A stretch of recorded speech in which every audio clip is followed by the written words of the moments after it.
There you go. Right, welcome. We'll do it again. For the benefit of the recording.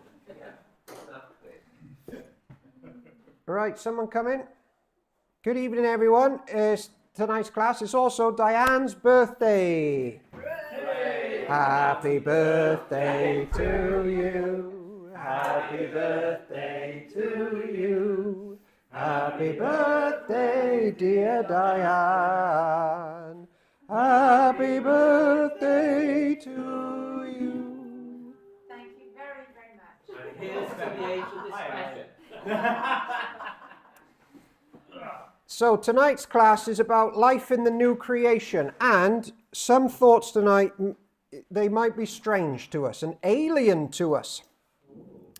So, because we're so Greek instead of Christian these days, and I'll get into that in a minute.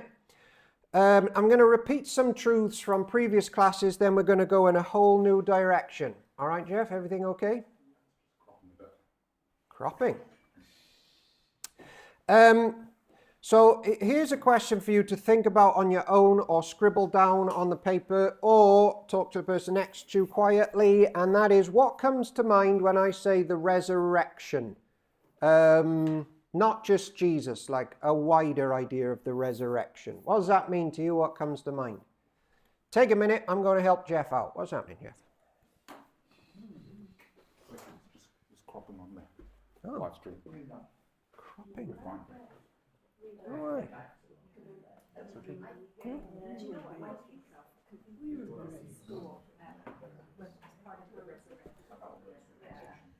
Those seeds that you put in the forest, seeds like soil. 30 seconds. You know, like the Amazon when they clear it, burn it, and they stick like the message and they come back. The will be river, you know, so that's what I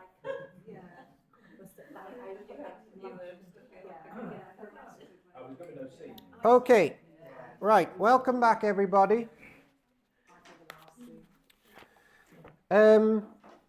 What comes to mind with resurrection? We're all on different paths on the Christian life. Doesn't matter if we're wrong or right, but anything you want to spring to mind? You want to share? That sprung to mind.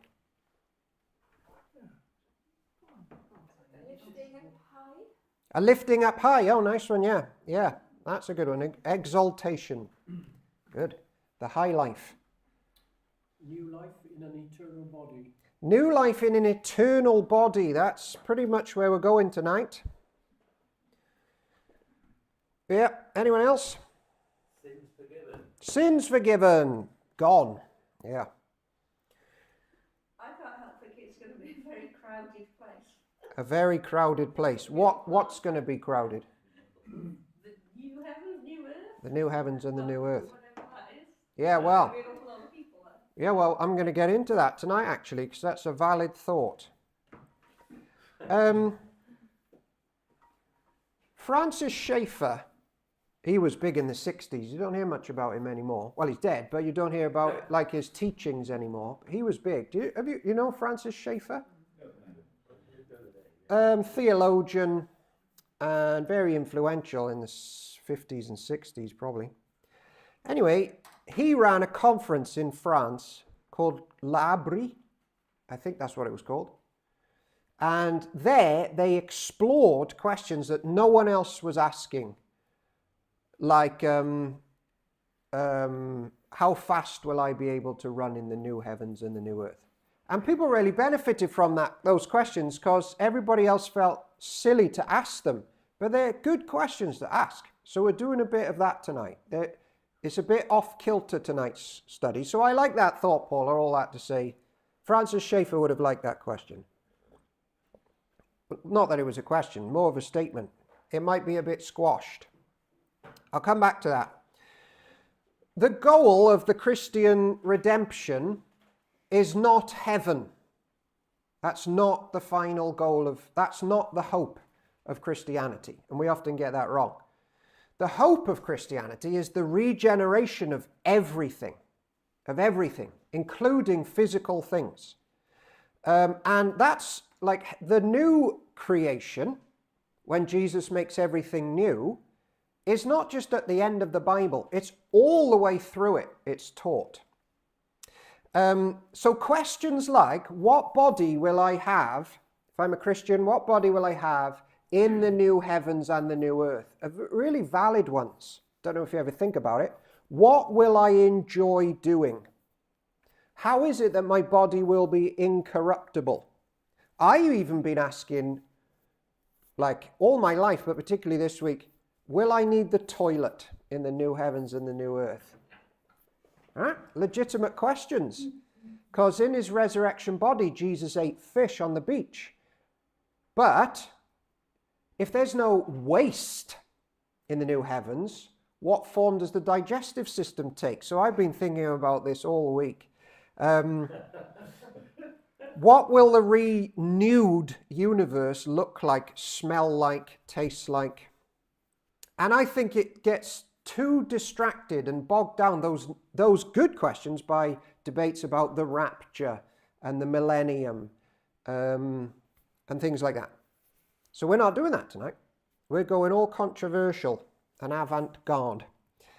Heaven right now is not the hope of Christians. It's like a temporary holding place where the spirits of those who have died in the Lord are there, but they're all waiting and asking the Lord how long until everything is wrapped up.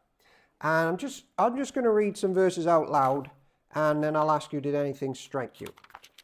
If you write down references, this is Job chapter 19, 25 to 27. I'm just going to read it out loud.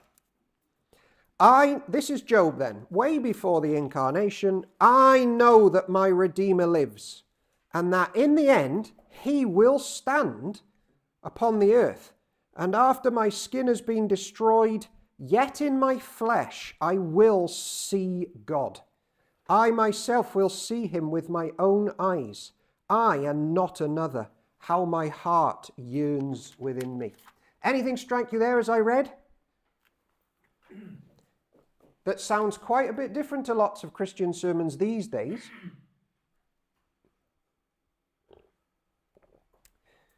Right, brilliant. Moving on then. Well, you could have said, well, he's going to see God in his flesh on the earth. With his own eyes. That's what Job is really looking forward to. That's what got Job through a difficult patch. That's like our bread and butter of hope. Can you think of anywhere else in the Bible where quite physical realities are offered as our final hope? Like, any passages spring to mind or teachings? I got a few more. Doesn't Paul say that we will be like him? We will be like him, yes. Paul says one other big thing as well about this type of thing in one of the most famous chapters in the New Testament.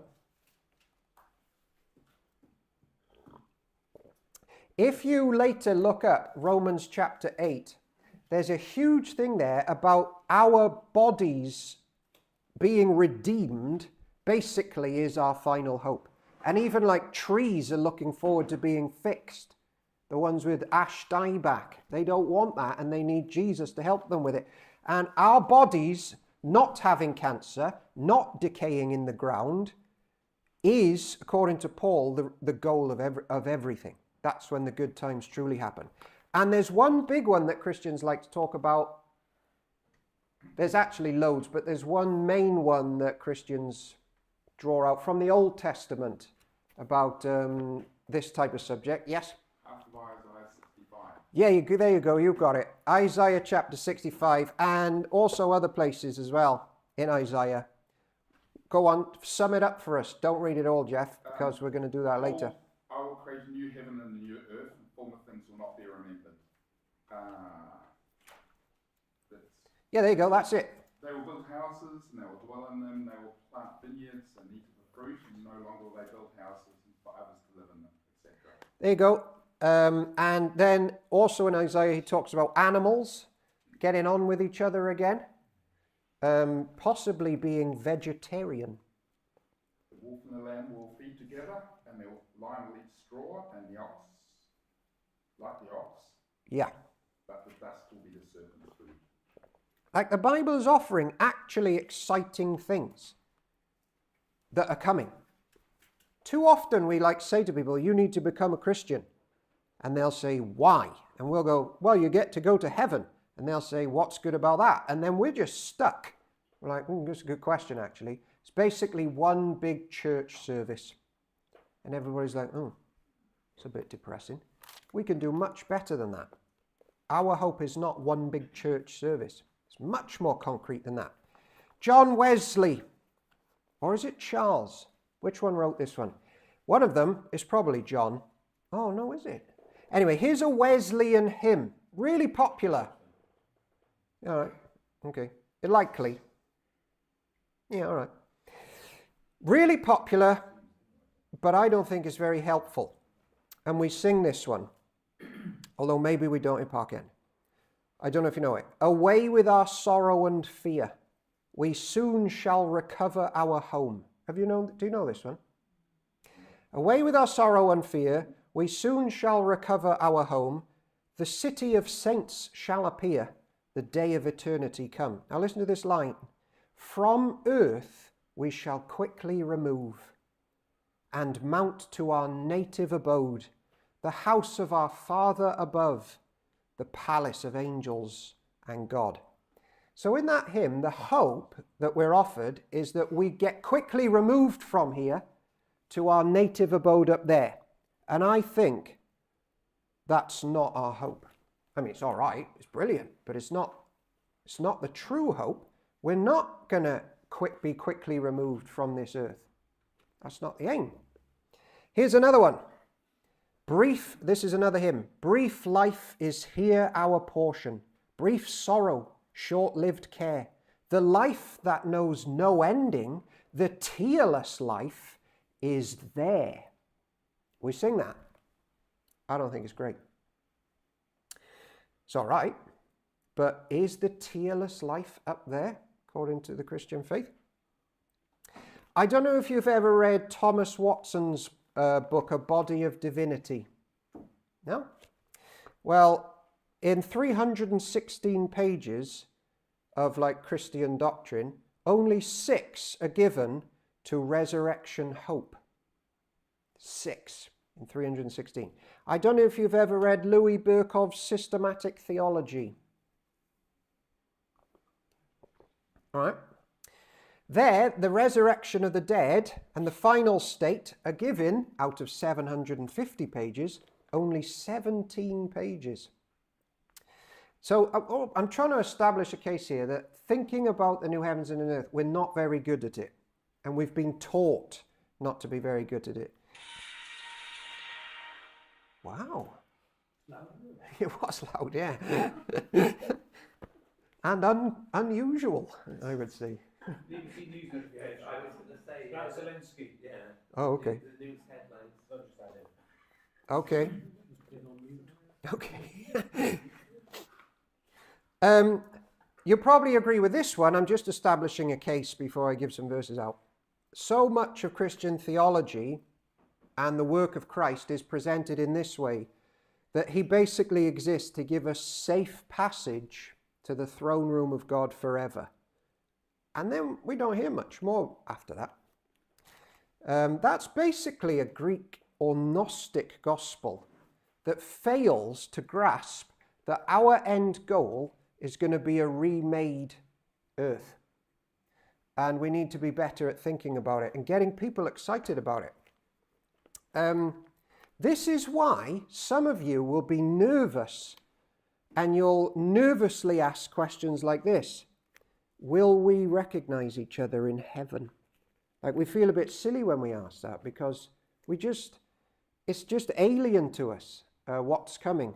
Or will I know my mum and dad in heaven? It's become a valid question that we don't know the answers to because our hope at the moment is floating away like Casper the Friendly Ghost, disembodied in a spaceless, timeless place, devoid of sensation, in an alien environment, and we're trying to convince people it's worth going to. Yet everything we love in the earth, we don't really think is there. We don't know what's there, really. How do you picture heaven? Like the heaven up there, not the new one, but just take 1 minute to think, If someone on your street comes up to you, or Zelensky, he's like, I'm tired, I'm going to die. Like, he finds a Christian, I'm fed up with this world and this war, I just want to go to heaven. What's it like? Like, he asks a Christian that. What would you say? What's heaven like? Before we do this one, take a minute. Jot a few things down. The Lord said to the dying thief, Yeah, today you'll be with me in paradise.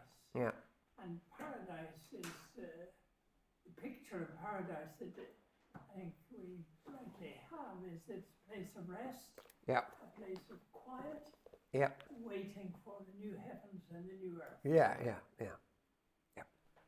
Yep, fine. The rest of you take 30 seconds. Think it through. How do you picture heaven? We've had rest.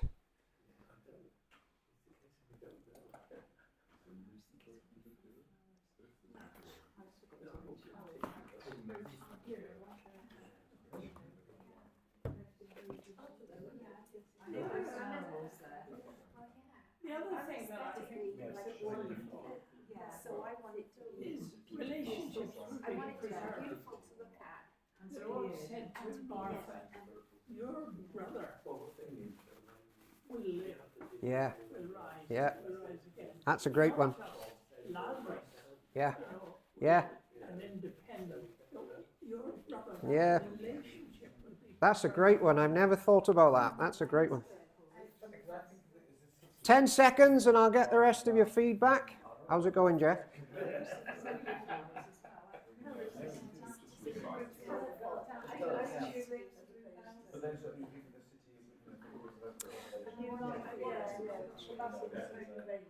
All right.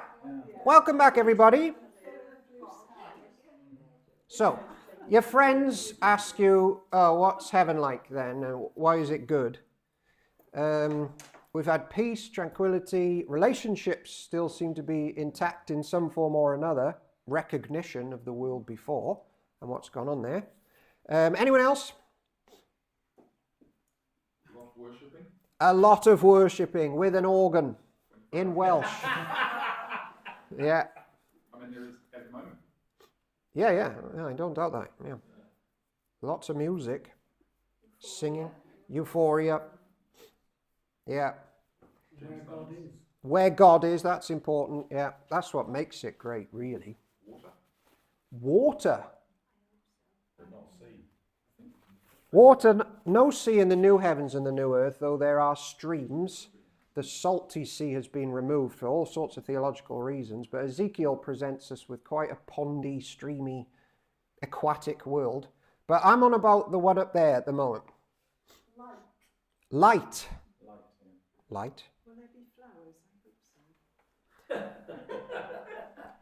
Yeah, you may be landing on this one here with that.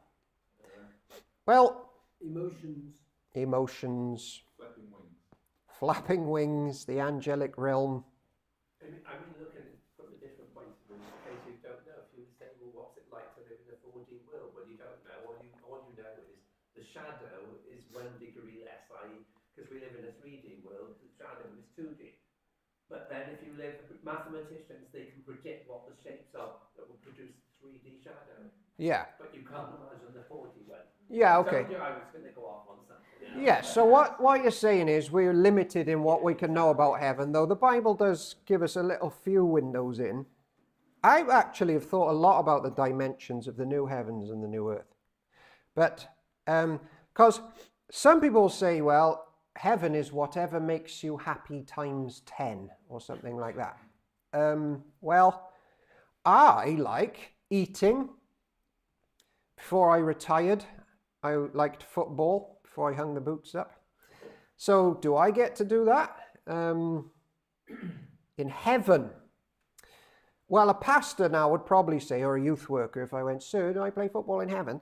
They'd go, no, none of the stuff you like here is going on, but whatever it is, it will be great.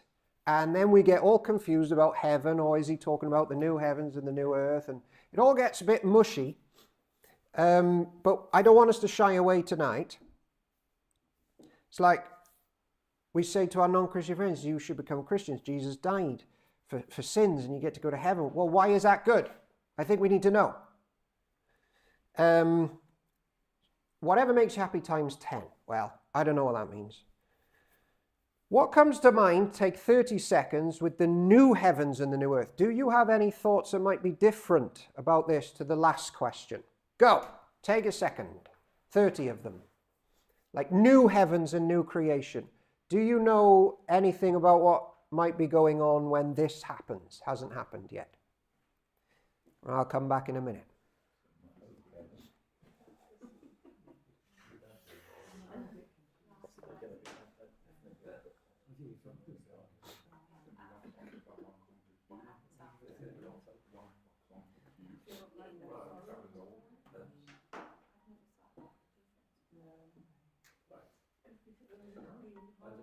I've not heard of it. 15 seconds.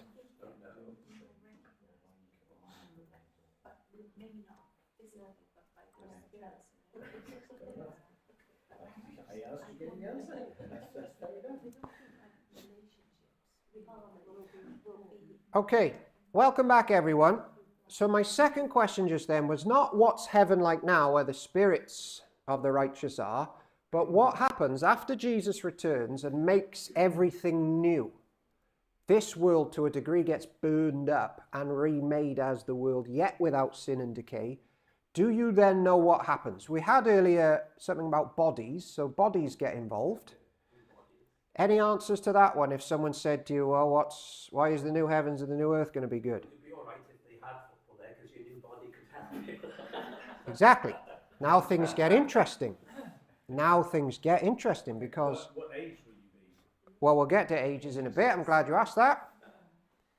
I've been stewing over that. Will I have hair again? Yeah. Will you have hair again? Can be. Is lack of hair a sign of the fall?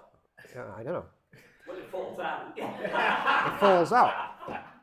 Because if it is part of like decay, then I guess it's not there. What about, say football does occur Yeah. in the new creation. Yeah. That would mean that there would be competition. Competition, yeah. So is there competition? Is there competition? Great question, and one that I've actually written answers to that very question, because in Isaiah, he does hint that there's fun and play, and you can have competition without sin. You can have great competition. I wouldn't use the word fierce, but competitive display of the body and the mind and the skills without sin and greed. So it's very possible. Oh, and I take it there will be learning in heaven. Yeah. We'll explore the mysteries of Christ. We'll explore creation. Now, Yeah. if that goes on for eternity, Yeah. then in the end we'll know everything. We will be as God. Yeah. So is there forgetting or Yeah. Yeah, I know. to learn eternally Yeah. is going to be boring. Well, if it's not perfect, it would be boring. I'm going to touch on that slightly in a bit as well. Yes, Jeff? Go on. Sorry, Joe. Hierarchy, Yeah, and there'll be leaders, I think. Sorry? There'll be a hierarchy and there may be leaders. Go on. What? Tell me more. Some revelation. Right. And some are cast around, never given more authority. Okay. Don't. Okay, yeah. Oh, yeah, I see what you're talking. There's the apostles said they're going to have certain areas that they'll rule over. We're going to talk in a minute about where angels fit in alongside us. These questions, they might sound ridiculous to people who have only been taught about heaven, but these are like thrashing this out is part of our hope. And obviously you can go beyond what the Bible teaches and then dwelling on that stuff maybe become unproductive, but we can really wade in a lot more than we are on what's coming in the new heavens and the new earth from the Bible. If we retain our emotions, Yeah. and we are made in the image of God as emotional people, then in the new creation, how do we take care that we do not do what the angels did, because there was obviously a battle Yeah. good and Yeah. evil, angels, because they were presumably created in the first place as being good. Yeah. Because I mean, God wouldn't have created somebody who wasn't. So therefore, the emotions that they had Yeah. triggered something that made them rebel. Yeah. So that's a whole study in and of itself. If we have freedom in the new heavens and the earth, will we be free again to botch the whole thing up like a few people did in the beginning? And generally, we'll do a whole study on this, but theologians say because we're there from volition, and there's been a build-up and a journey and choice, the closeness of Jesus to us makes that impossible, the theologians would say. And they have this whole unpacking of the difference between the first time round and the second time round, where we're there by volition, and being near the person that we love just affects the decision makings in a slightly different way. That's a complex one. I'm going to do a whole study on that. But these are exactly the type of questions that come on the back of these studies. So Wesleyan stuff, they often sing, our hope is to go to heaven. But how much better is this one, as we present to our community as our hope? And this is taught as a place where God moves house back here, and he dwells on earth. And you know that prayer that we're instilled to pray, thy kingdom come on earth as it is in heaven. And it's the reality of that happening again. And it's here, and only here, that the Bible teaches that's when every tear gets wiped away. It's not in heaven. There is a degree of sinless sadness in heaven at the moment. The tears get wiped away with the restoration of all things. So too often I hear sermons and studies like, oh, in heaven, there's no one crying. There is. There are martyrs saying to the Lord, how long until you avenge us for what's happened? It's not finished yet, the work of Christ. The great thing about this day is that all the tears are wiped away by the Lord himself. Everything that makes life bad is put right. And then in comes physical, lasting joys. One of the reasons I hate rapture literature in America is that it abandons the earth to the wicked. And the righteous are all taken away from the world, and the wicked remain, which is the exact opposite of Christ's point. You think of Noah, where the 8 Christians remained alive on the earth, and the rest is swept away. And you think of Jesus building on that in the Sermon on the Mount. Blessed are the meek, for, do you remember the second bit of that? They shall inherit the what? The earth. Or the land in some versions. And then you've got a whole raft of teaching about the land at the end of Joshua. The land is going to be yours. Divide it up. You're going to sit under trees and all this stuff. And then you've got Jesus saying, oh, it's just going to be a massive feast. The marriage feast of the Lamb on the resurrection morning. An epic time of eating and drinking and celebrating in gloriously renewed bodies. All hosted by God the Father, who's on the top table. Like, this is where the Bible goes with getting us excited. Not float away. Harps. Eating whatever. On a cloud. One big sermon. Fellowship. The best Levitical offering is the fellowship offering, because it's what all the other offerings in Leviticus are building to, and it's the one where they bring their family and friends along too, and they invite the priest, and they all have a meal together in fellowship, right in the presence of the tabernacle where the Lord is. That's the picture of the new heavens. And hadn't that meal to be finished that day? Yeah. There'd been nothing left. So they had to gather quite a crowd of friends and Get it down. enemies, people they'd quarreled with. Yeah. Exactly. Feast of reconciliation. It is. That's why it's my favourite one. Yeah. I better give out some verses, then we're going to get really controversial. Someone over here, turn up Acts 3:21 and just tell me what you think it means. You two at the back there, you do Revelation 21 verse 1. Tell me what it means in a minute. You three there, do Psalm 102 verses 26 and 27. Psalm 102, 26, 27. And then this gang over here on the right, you do Hebrews 12, 26 to 28.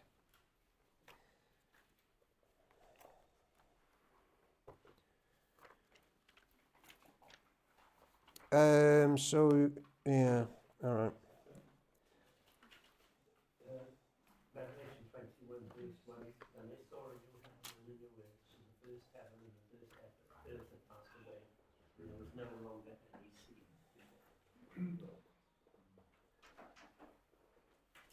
So take a minute, just tell me why I gave you those verses. I may have given you the wrong references. That's happened.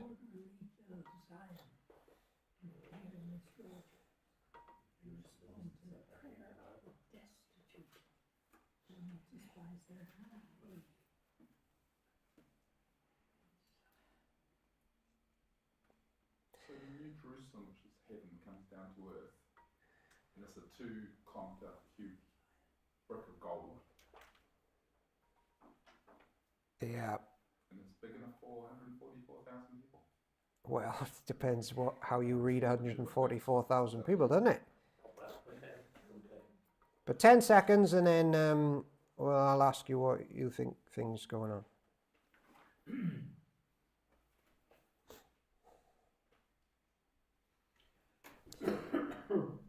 Okay, so over here, Acts 3:21, could you read it out loud? Is that all right? He must remain in heaven until the time comes for God to restore everything as he promised long ago through his holy prophets. Yeah, so obviously the Old Testament. That's where you go for knowledge of the new creation. That's where it's all promised. And people are waiting for the Lord to make that happen. Anything stand out for you there? Pretty self-explanatory, is it? Well, yes, and he, that is the Messiah, Jesus, will return, is in heaven until the time comes to restore everything. So, presumably, just to put creation back to the way that it was before the fall. Yeah. The final state of the righteous in all things is restoration. Recurring word, restoration. Right, Revelation 21:1. Can you read that one?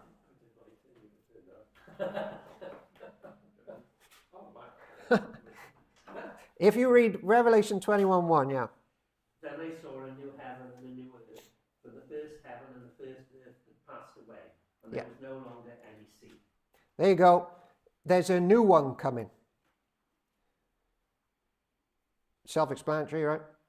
New things, restoration. Yeah? Happening, coming. Right, let's have Psalm 102, 26, 27.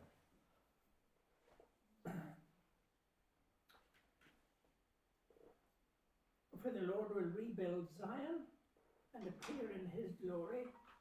He will respond to the prayer of the destitute. He will not despise their plea. Go on. But temple was, oh, sorry, I should have read more. Yeah, I'm giving you shorthand here. Oh, sorry. Yeah. I should probably say something on, what was the word in your version? Did it say Jerusalem or Zion? Zion. Zion. Now, Zion has been rebuilt, and the temple was rebuilt after that was written. So why does that necessarily mean the new creation? So, I better say something on Zion and Jerusalem and just how the Bible uses it quickly. There's a lot of distraction about Jerusalem, and will the physical Jerusalem now be involved in the second coming? And that's why loads of people are fighting over it. And I'm not wading into it so much, but I will say this. You know sometimes how a city represents a lot more than just the city. That's how the Bible uses Jerusalem a lot of the time. It obviously means a geographical place as well. But you know when you say Rome, you don't just mean Rome, you mean the whole Roman Empire. And when you say Washington is not getting on with Moscow, you know what that means. And in Psalm 87, it says people all over the world are being born in Jerusalem, or another word for it, Zion. And it sort of means like the church of all ages, the timeless city of God. And followers of Jesus as citizens of Jerusalem. And can you just read the Hebrews 12 one, 22, 24, because this sort of backs up my point here. 26, 28. 22 to, oh, is that what I gave you? Yeah. Okay, right. Go on then. Okay. At that time his voice shook the earth, but now he has promised, once more I will shake not only the earth, but also the heavens. The words, once more, indicate the removing of what can be shaken, that is, created things, so that what cannot be shaken may remain. Therefore, since we are receiving a kingdom that cannot be shaken, let us be thankful, and so worship God acceptably with reverence and awe. So there's a lot of things that are going to be shaken. And this robust new version is what remains. Are you still in Hebrews 12? Could you also read 22 to 24? Is that all right? Yeah? Hebrews 12:22. But you have come to Mount Zion, to the heavenly Jerusalem, the city of the living God. You have come to thousands upon thousands of angels in joyful assembly, to the church of the firstborn, whose names are written in heaven. You have come to God, the judge of all men, to the spirits of righteous men made perfect, to Jesus, the mediator of a new covenant, unto the sprinkled blood that speaks a better word than the blood of Abel. Is that enough? That's brilliant. That was just another way of how the Bible wants us to think about Jerusalem and Zion, this heavenly city. That's why the patriarchs, when they got to the land, it says they were actually looking forward to the world to come, and they only had tents because it was all towards that. Now we're going to get a bit controversial. All that was just to try and show that this is the hope that the Bible gets excited about. The other one is like a bus stop waiting for this one, but it's a really good bus stop. It's better than any bus stop on planet Earth. I'm not decrying paradise, but I'm just saying this is what Jesus gets more excited about. So let's take a left turn. When we consider Peter's point that this is going to be our home for all eternity, and by the way, Paula, this is your point a bit, if the old one's being shaken and burned up and remade, maybe there'll be changes in size. Other stuff gets shaken away. But there is a thing in the maths world about dimensions changing as well. So that's a factor, but not now, because I'm going in a different direction. The size and scope starts to matter, that Peter's point here, if this is going to be it forever. Have you ever wondered why there are so many galaxies spread over such a vast expanse? You ever wondered that? Like, why? Well, is it like starting to tie in with these types of thoughts, like the size and scope and majesty? I don't know if you've ever read an exploration, knowledge, learning. I don't know if you've ever read Luke chapter 19, but Jesus tells this really strange and interesting story about a nobleman who gave 10 of his servants money to care for. And the nobleman was made a king and returned to his people to see what they had done. And do you remember what happens then? One was given charge of 10 cities in the returning king's kingdom. Another was given charge of 5 cities. And it's a fascinating story because what are these vast areas of responsibility that the returning king is giving out to his faithful servants? And you won't really know the answers unless you've got this type of thing in mind in your background. What does it mean for the faithful ones for Jesus to be handing out responsibility in the new creation kingdom? Now, let's all read a verse and take a couple of minutes and ask ourselves, what does that mean? So he's done the whole, you're going to get cities, and he tells the apostles you're going to be in charge of areas and things like that. It's promised in Joshua. Everybody go to 1 Corinthians chapter 6 verse 3. 1 Corinthians chapter 6 verse 3. If you get there quick, call the number out of the book. It's around 1147. There's a verse in here that no one really knows how to handle. 1 Corinthians chapter 6 verse 3 in page 1147. So basically it's all kicking off in the church again, and one of the ways that they're to take order and start acting like Christians again is this. And here's a strange verse.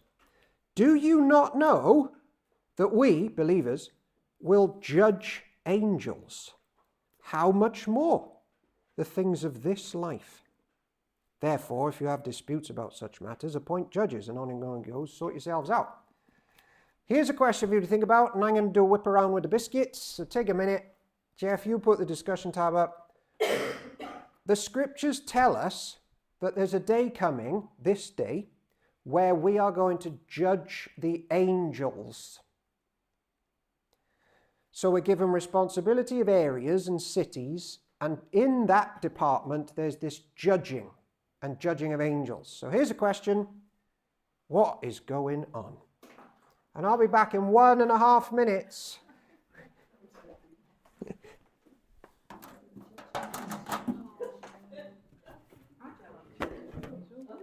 Do you need a biscuit?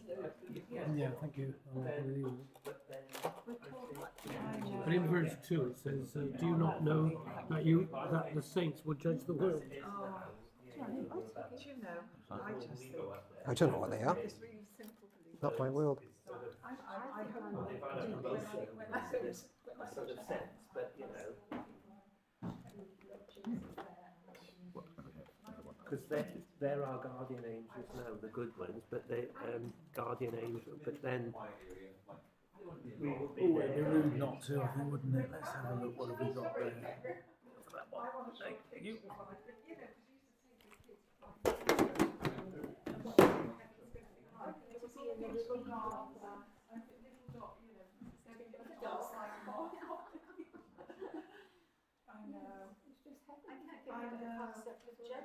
I think when the sun shines here, you know, when at the moment when the sun shines, and I just sit there and I think, oh, it's so nice to have the sun, and that's me, isn't it? That's how I imagine heaven to be. 10 seconds.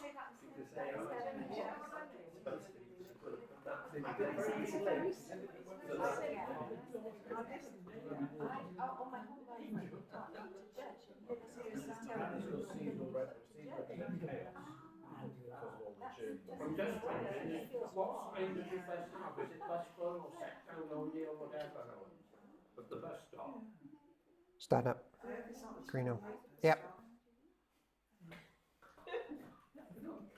Right, welcome back everyone.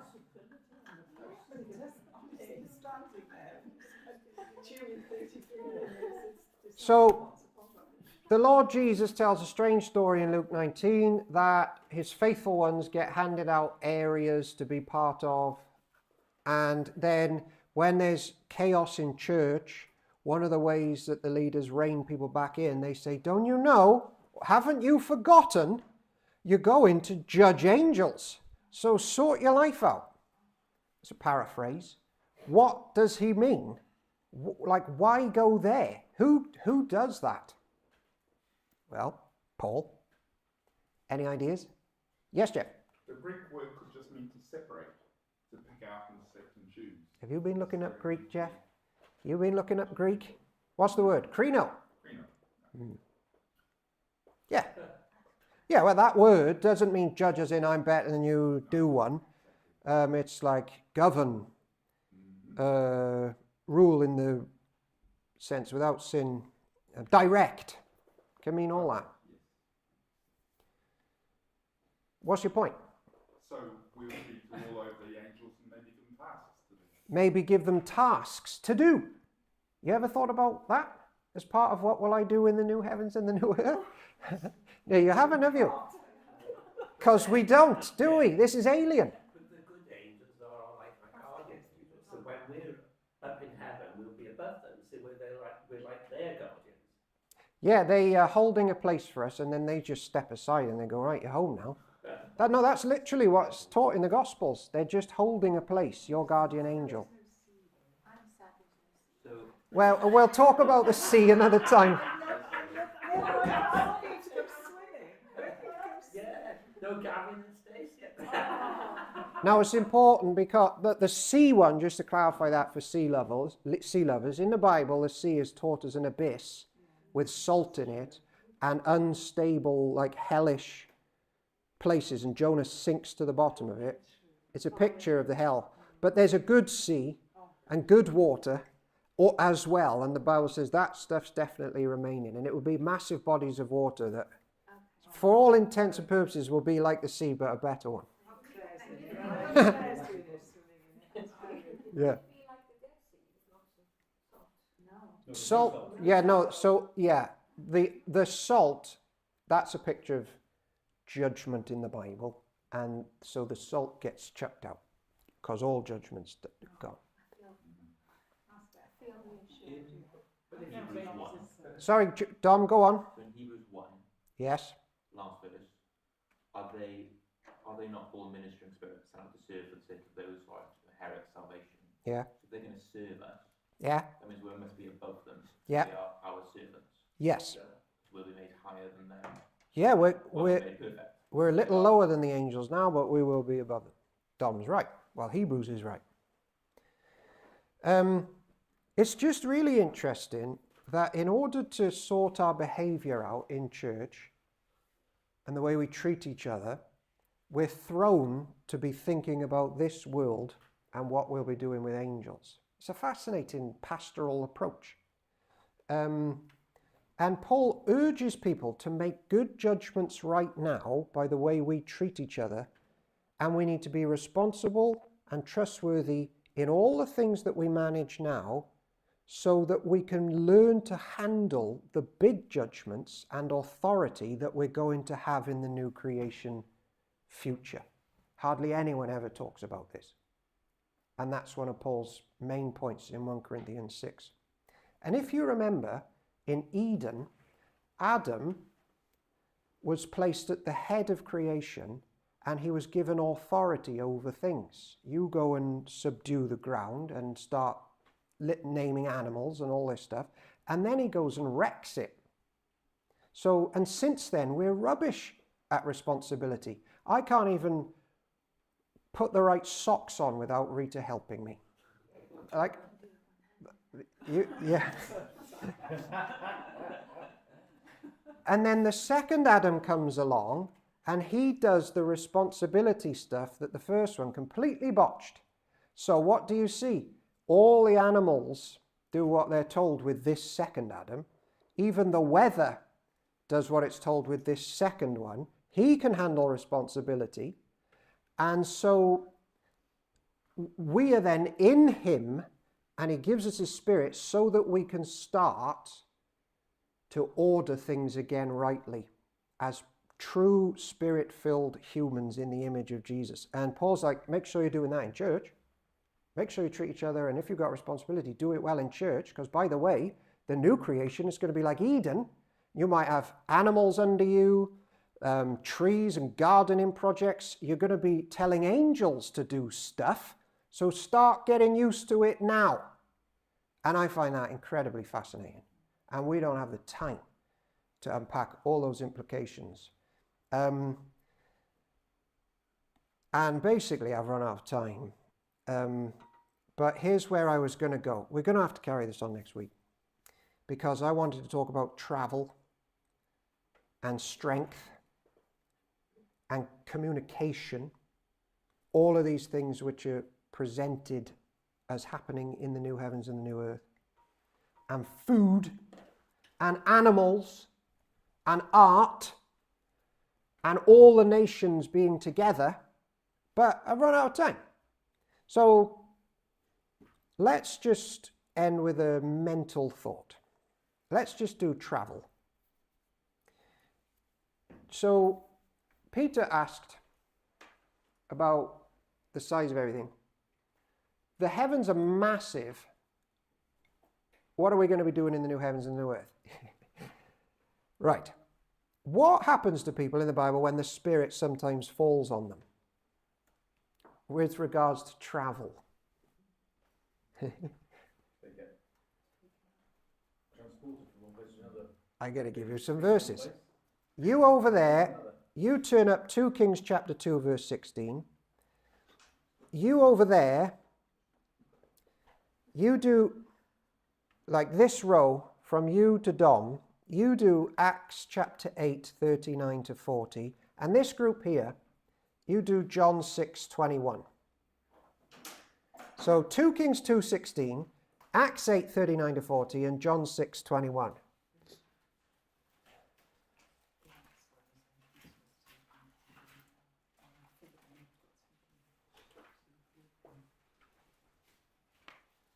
So have a little read of your verse, and then you're going to read it out in a bit.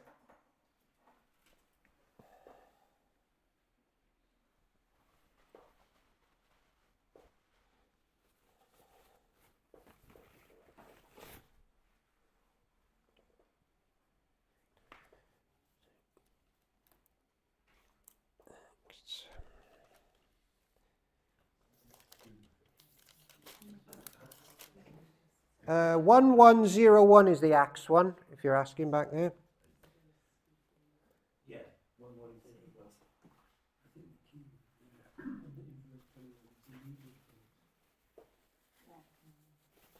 Yeah, 1102, is it? Acts 8, 39 to 40. Yeah, it's 1102. He's got a different Bible. 20 seconds.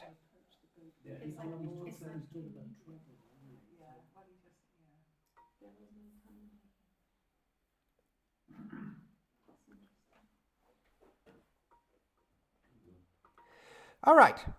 Welcome back, everyone. Let's end on an interesting thought. And I understand that tonight's study may have actually put you off wanting to go to the new heavens and the new earth. But if nothing else, we didn't spend the time scrolling through Twitter or something like that. So it's not all lost, is it? We've been together. Right, over there. 2 Kings 2:16. Can you read it out loud, please? Look, they said, we your servants have 50 able men. Let them go and look for your master. Perhaps the Spirit of the Lord has picked him up and set him down on some mountain or in some valley. No, Elisha replied, do not send them. Elisha? Yeah, it's about Elijah. It's Elijah that's being referred to. Yeah. So I was just reading the last sentence of the verse. Yeah. So when Elijah was taken up to heaven, the school of prophets there wondered if the Holy Spirit had simply picked him up and carried him away to another location. It's just strange that that's their natural thought. Because the Spirit's involved, they just think, well, that can happen. I didn't give Ezekiel out, but when Ezekiel's in exile, the Holy Spirit picks him up and moves him vast distances, even right up to Jerusalem. Then we've got Acts 8. Someone from that gang, can you read it out? You got it, Jeff? Acts 8, 39 to 40? Yeah. Go on, David. When they came up out of the water, the Spirit of the Lord suddenly took Philip away, and the eunuch did not see him again, but went on his way rejoicing. Philip, however, appeared as Azotus and travelled about, preaching the gospel in all the towns until he reaches Caesarea. So when Philip had finished speaking to the Ethiopian chancellor in Acts 8, the Holy Spirit suddenly took him away, and then he appeared at Azotus. while. Okay. Let's have John 6:21 from someone. Is that all right?